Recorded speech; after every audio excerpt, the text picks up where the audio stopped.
Hari ini kita akan belajar mengenai time series ya, yang umumnya time series itu buntutnya adalah kita kemudian melakukan forecasting gitu biasanya. Makanya disebut sebagai time series forecasting. Jadi hari ini kita lebih bicara masalah sedikit teori dan pemahaman, karena time series sebetulnya secara teorinya mungkin tidak sulit gitu ya, cuman pada saat prakteknya nanti dia sulit sekali gitu pada saat prakteknya gitu ya, time series forecasting.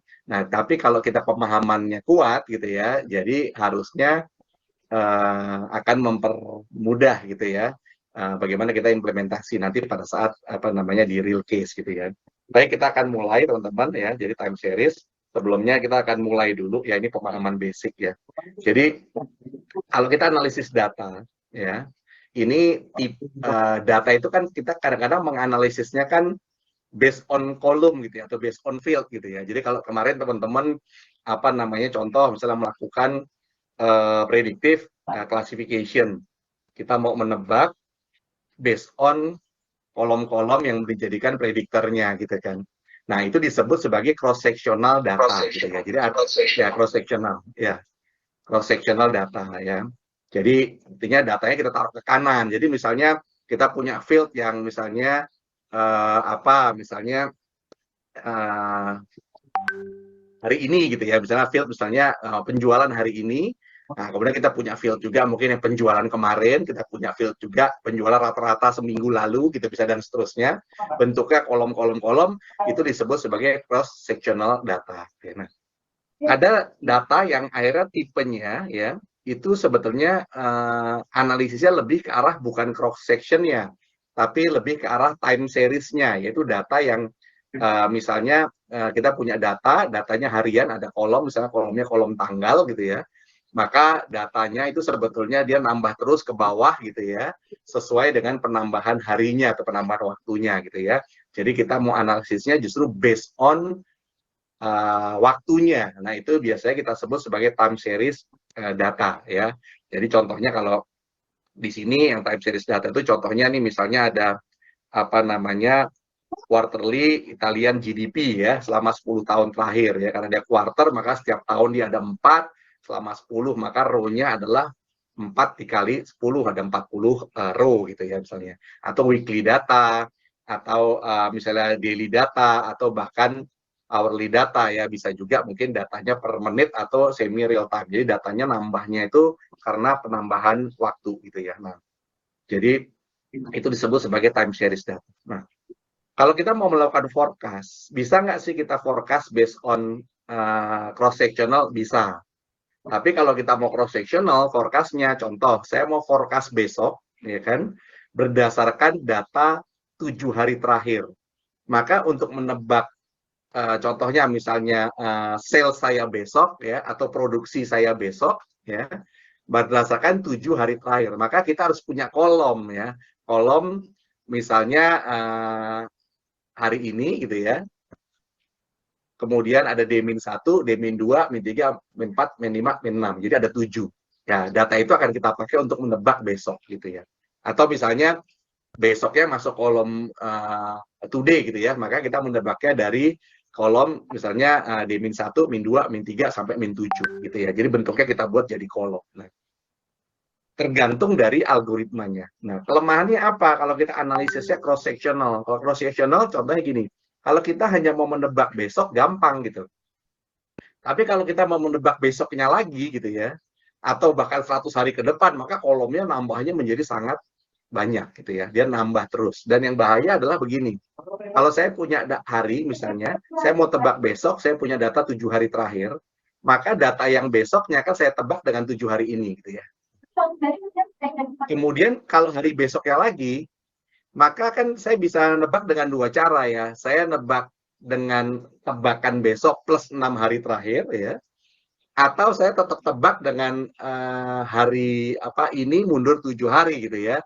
Cuman apa namanya dipakai buat nebak hari apa namanya lusanya gitu ya. Bisa dengan 2 cara itu. Dua-duanya akurasinya semakin jauh, dia bisa jadi semakin bermasalah gitu ya. Kenapa semakin bermasalah? Karena data real yang dipakai bisa semakin kecil, atau kalaupun kita apa namanya tadi menebak data misalnya hari ini dan 7 hari ke belakang lah ya, untuk menebak lusa gitu ya, apa menebak 3 hari ke depan, menebak seminggu ke depan, mungkin ke depan mungkin akurasinya juga akan semakin jelek gitu ya. Nah, karena itu biasanya orang melakukan dengan cara time series data ya, datanya ke bawah gitu ya. Datanya dibuat bentuknya row gitu ya. Nah, sehingga kita pakai algoritma-algoritma yang memang algoritma time series. Nah, algoritma time series dia akan menjadi problem kalau apa? Kalau measure-nya satu, ya artinya dia hanya ditebak berdasarkan trennya, ditebak berdasarkan seasonalnya apa, mungkin bisa. Tapi kan seasonal maupun tren itu kan dipengaruhi faktor-faktor lain gitu ya. Jadi di satu sisi kita punya problem kalau datanya murni time series mungkin relatif aman, tapi kalau kita tahu bahwa sebetulnya kita terpaksa memforecast berdasarkan gabungan antara time series dan cross sectional data, nah ini bisa menjadi problem. Nah, nanti, tapi teman-teman nggak usah pusing dulu ya, nanti kita lihat langsung dari contohnya aja ya, agar teman-teman paham. Nah, untungnya sekarang banyak pendekatan-pendekatan atau gabungan dari algoritma yang bisa kita pakai untuk istilahnya mengatasi challenge tadi gitu ya. Nah, nanti kita akan coba belajar, tapi sekali lagi ini coba kita belajar harus kuat dulu konsep di time series-nya, baru nanti kita akan belajar bagaimana algoritma-algoritma modern ya kan bisa menghandle problem-problem yang dulunya tidak bisa dihandle oleh algoritma-algoritma yang sudah cukup old gitu ya. Oke, baik, kita akan lanjutkan. Nah, jadi kalau orang bicara ya forecasting ya, ini bahasa joke-nya gitu ya kalau di dunia data science ya. Ini forecasting itu dikatakan adalah dia adalah art ya of saying ya what will happen ya in the future gitu ya. Jadi apa yang akan terjadi nanti ya. Tapi dia end then explaining why it didn't gitu ya. Jadi sudah kita forecast pakai algoritma yang canggih, pakai tools yang canggih, tahu-taunya nggak sesuai dengan forecast kita gitu ya. Nah, ini umum terjadi. Kenapa umum terjadi? Saya kasih contoh misalnya, contoh ya. Contoh misalnya, kalau saya punya data gitu ya, in real case bisnis ya, saya punya data ya, atau gini, saya bisnis, saya adalah tukang bakso yang jualan apa namanya di sekolah-sekolah gitu misalnya ya, tukang bakso gerobakan yang jualan di sekolah-sekolah gitu ya. Nah, pada saat saya jualan di sekolah misalnya, dan kebetulan saya adalah satu-satunya tukang yang jualan di situ gitu ya, maka saya jualan bakso tiap hari, yaitu umumnya misalnya ya Senin, Selasa, Rabu, Kamis, Jumat, itu mungkin beli gitu ya, orang pada beli gitu ya. Sabtu, Minggu, Sabtu mungkin hanya karena ada yang ekskul, mungkin jadinya yang beli sedikit, Minggu nggak ada yang beli ya. Polanya seperti itu terus gitu ya. Nah, kalau polanya itu business as usual ya, maka kita melakukan forecasting, ya kemungkinan forecastingnya mendekati actualnya nanti itu tinggi gitu ya. Nah, cuman masalahnya kalau saya misalnya bisnis ya, kebetulan saya bisnisnya ini ada pesaingnya. Jadi saya ada tukang bakso, sampingnya ada tukang mie ayam misalnya gitu ya. Ya kan? Nah, kalau tukang mie ayamnya misalnya melakukan manuver bisnis, misalnya harganya dia turunin ya misalnya atau porsinya dia naikin misalnya atau apapun yang dia lakukan gitu ya. Maka bisa jadi berpengaruh ke saya gitu ya. Jadi kalau saya itu memforecast based on historical saya saja gitu ya, maka forecastnya mungkin dianggap bahwa oke, setiap harinya laku sekitar 200 sampai 210 mangkok misalnya gitu ya. Nah, cuman karena ada manuver ya, maka kemudian penjualan kita jadi turun gitu ya. Jadi forecast kita salah ya. Itu umum terjadi. Jadi di bisnis itu bisa jadi hampir yang benar-benar bisnis as usual gitu ya. Karena semua orang mungkin terjadi kompetisi dan kita juga berinovasi gitu ya. Atau sebagai contoh misalnya, kalau saya sudah memforecast misalnya produksi saya seminggu ke depan akan turun, ya nggak mungkin kita nggak melakukan action kan gitu ya. Pasti kita melakukan action. Kenapa? Karena forecast kita turun. Akibat action kita, forecast kita nggak jadi turun gitu misalnya. Nah, maka kemudian terjadi apa?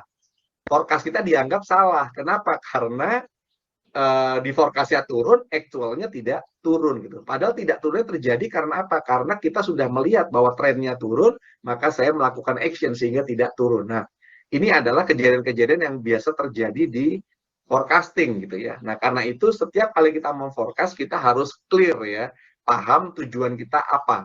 Jadi kalau tujuan saya hanya mau mencari indikasi gitu ya, berapa period ke depan, based on indikasi itu kemudian kita menyusun strategi, maka ini adalah forecast yang betul gitu ya. Nah, tapi apakah selalu begitu? Enggak juga. Karena kadang-kadang kita mau memforecast hal-hal yang memang berhubungan sama pekerjaan kita. Misalnya memforecast ekonomi, atau memforecast misalnya kurs ya, atau memforecast harga saham dan sebagainya gitu ya. Nanti kita akan belajar ya. Itu boleh nggak kita melakukan forecast seperti itu? Boleh, ya kan? Karena tujuannya apa? Tujuannya juga untuk kita make decision ya. Contohnya apakah saya akan beli atau saya akan jual gitu ya. Oke.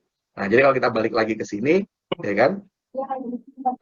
Goal-nya gitu ya, adalah kita menggunakan kuantitatif method ya kan dan common sense gitu ya. So itu caranya gitu ya. Goal-nya adalah mereduce ketidakpastian aja gitu ya dan improve akurasi ya dari forecast kita. Itu goal dari forecast rata-rata selalu seperti itu gitu ya. Nah, jadi kalau definisinya mungkin kita bisa baca di sini. Jadi time series is collection of observation made sequentially through time, whose dynamics is often characteristic by short and long period fluctuation. Ini disebut sebagai seasonality dan cycle ya. Nanti kita lihat ya. Dan juga long period direction ya, itu disebut sebagai trend. Nanti gampangnya kita lihat langsung di contohnya ya. Oke. Nah, teknik forecast itu macam-macam ya, atau kita sebut algoritma forecast macam-macam ya. Bisa menggunakan contohnya ada random forest, bisa menggunakan regression, bisa menggunakan seasonal naive ya, ada pakai rata-rata aja, atau pakai ARIMA, SARIMA, pakai LSTM, ini pakai yang apa deep learning, pakai XGBoost dan seterusnya ya. Jadi dia tekniknya banyak gitu ya. Jadi kadang-kadang buat kita adalah kita harus bisa memilih misalnya algoritma terbaik. Algoritma terbaik itu kadang-kadang bukan yang paling akurat gitu ya, karena akurasi bisa diperbaiki nanti dengan di ensemble dengan algoritma lain, tapi sebenarnya adalah yang paling make sense untuk bisnis kita. Nanti kita juga akan lihat nih ya contoh-contohnya seperti apa. Oke, nah sekarang kita bahas dulu komponen-komponen ya, ini harus kita paham. Jadi satu, data yang time series ya, setiap data time series itu ada yang sebetulnya menggambarkan tren gitu ya. Jadi contoh kalau di sini saya punya data yang warna biru ini ya. Kita punya data warna biru, dia naik turun, tapi kecenderungan naik terus ya. Maka garis merah itu adalah trennya ya. Jadi satu, kalau saya punya data naik turun seperti ini ya, kita bisa cari trennya. Tren biasanya berupa garis lurus gitu ya. Nah, maka kalau misalnya apa namanya seperti contoh ini, trennya ini adalah naik ya, garis lurusnya naik ya. Jadi di setiap data time series kita bisa keluarkan trennya. Trennya tidak selalu naik ya, kadang-kadang bisa juga turun atau mendatar gitu ya. Jadi satu, di data time series kita selalu bisa menghasilkan tren gitu ya. Kemudian di data time series ada yang namanya cycle. Jadi kalau kita cycle ini kalau kita gambarnya kayak bergelombang ya, kayak naik turun gunung gitu ya. Nah itu kalau dalam jangka panjang gitu ya, atau datanya misalnya kita zoom out gitu ya, nah, tergambar pola itu ada naik, pasti ada naik turun gitu ya polanya. Ya itu yang disebut sebagai cycle ya kan. Jadi satu kita udah tahu ada trend, ada cycle. Apakah cycle selalu terjadi? Bisa iya, bisa tidak, gitu ya. Nanti kita akan lihat. Tapi umumnya cycle pun bisa kita cari, gitu ya. Cuman cycle itu adalah data yang panjang periodnya ya. Kemudian kita bisa dapatkan cycle-nya. Kalau datanya berulang-ulang ya atau terpola, tapi jangkanya lebih pendek, itu biasanya kita sebut sebagai seasonal. Ya, jadi contoh kalau di sini adalah weekly seasonal karena setiap minggu walaupun tidak sama persis tapi menggambarkan apa namanya kira-kira pola yang sama gitu ya. Itu kita sebut sebagai seasonal. Nah, kemudian ada lagi yang istilahnya adalah residual. Residual itu adalah data ya, data-data sisanya yang memang akhirnya tidak kita bisa apa namanya yang bisa kita dapatkan hanya seasonalnya, kemudian trennya, kemudian tadi cycle-nya gitu ya bisa kita dapat gitu ya. Nah, data-data yang tidak bisa kita dapatkan atau pola-pola yang tidak bisa kita dapatkan dengan cara-cara tadi sessionnya, kemudian trennya dan kemudian apa namanya tadi cycle-nya itu disebut gampangnya sebagai residual gitu ya. Jadi gampangnya disebut sebagai residual atau orang nyebutnya contohnya adalah noise ya atau white noise gitu. Nah, oke, tapi gitu ya, session dan sebagainya itu ada polanya juga gitu ya. Jadi contoh ini ada pola data, ini ada 3 contoh data ya yang punya pola ya. Jadi polanya dia terjadi seasonality, tapi pada saat yang bersamaan dia juga trennya naik gitu ya misalnya ya. Maka ini disebut sebagai additive seasonality gitu ya. Nah, kadang-kadang mesin susah nih untuk mendetek begini nih, additive seasonality ya. Karena itu cara yang dilakukan kalau kita punya data seperti apa yang dilakukan? Satu, kita dapatkan trennya dulu, ya kan? Kemudian trennya kita keluarkan sehingga data yang ini tadinya bentuknya naik, misalnya dari kiri bawah ke kanan atas ini akhirnya menjadi datar. Kenapa? Karena trennya sudah kita keluarkan, ya kan? Dalam kondisi datar maka data itu jadi lebih mudah untuk kita analisis gitu ya. Nah ini contoh yang additive seasonality gitu. Nah, next ada lagi dia multiplikatif ya, seasonality-nya multiplikatif. Jadi gimana contohnya? Polanya bisa kita dapatkan ya, atau tergambar polanya, tapi dia semakin besar range-nya ya atau amplitude-nya semakin besar gitu ya. Ini contoh ya dari kecil polanya sih dapat, tapi dia makin besar nih gitu ya. Atau yang di kanan ya, misalnya sorry yang di tengah ya, dia polanya semakin kecil ya, atau yang di sebelah kanan gitu ya. Nah dia juga semakin besar dan agak semakin melebar gitu ya polanya misalnya gitu ya. Nah ini disebut sebagai multiplikatif gitu ya. Nah, oke. Jadi tadi kita tahu nih data. Kalau tahu datanya seperti ini ya. Nah cara terbaik supaya siapa namanya kita menganalisisnya satu trennya kita keluarkan sehingga gambarnya itu datar. Nah istilah mendatarkan data ya itu dalam time series itu disebut sebagai stationary. Jadi kalau data kita datar kayak contohnya bentuknya seperti ini ya. Memang dia keriting kayak rumput naik turun gelombangnya, tapi dia datar. Jadi istilahnya batas atas, batas bawahnya kita bisa tarik dan datanya ya begitu saja. Atau kalau kita tarik tren, trennya cenderung datar gitu ya. Walaupun ini pada saat tertentu bisa jadi trennya agak naik atau agak turun, cuman cenderung datar gitu ya. Nah, kalau data seperti ini adalah data disebut sebagai stationary. Jadi kalau data yang stationary ini adalah data yang paling mudah untuk ditebak oleh uh, time series forecasting gitu ya. Nah, sehingga konsep-konsep pada awal kita analisis time series adalah membuat data sebisa mungkin stationary. Salah satunya tadi dengan cara apa? Dengan cara tadi trennya didapatkan dulu, kemudian trennya dikeluarkan sehingga akhirnya yang tadinya dia trennya naik atau turun dia bisa menjadi mendatar gitu ya. Itu stationary. Nah, berarti kalau yang non stationary seperti apa contohnya? Ini adalah yang warna yang contoh-contohnya tulisannya merah-merah ini ya. Jadi non stationary ini seperti ini, dia naik ya, dikit, turun, naik dan sebagainya ya. Demikian juga yang yang sebelah kanannya gitu ya. Jadi dia naik terus ya, walaupun kelihatannya rata ya, hampir seperti tren, tapi ini juga disebut sebagai stationary gitu ya. Nah, yang paling masalah itu adalah data yang kita sebut sebagai random walk ya. Nah, random walk itu data bayangannya kayak orang kalau jalan dia random ya.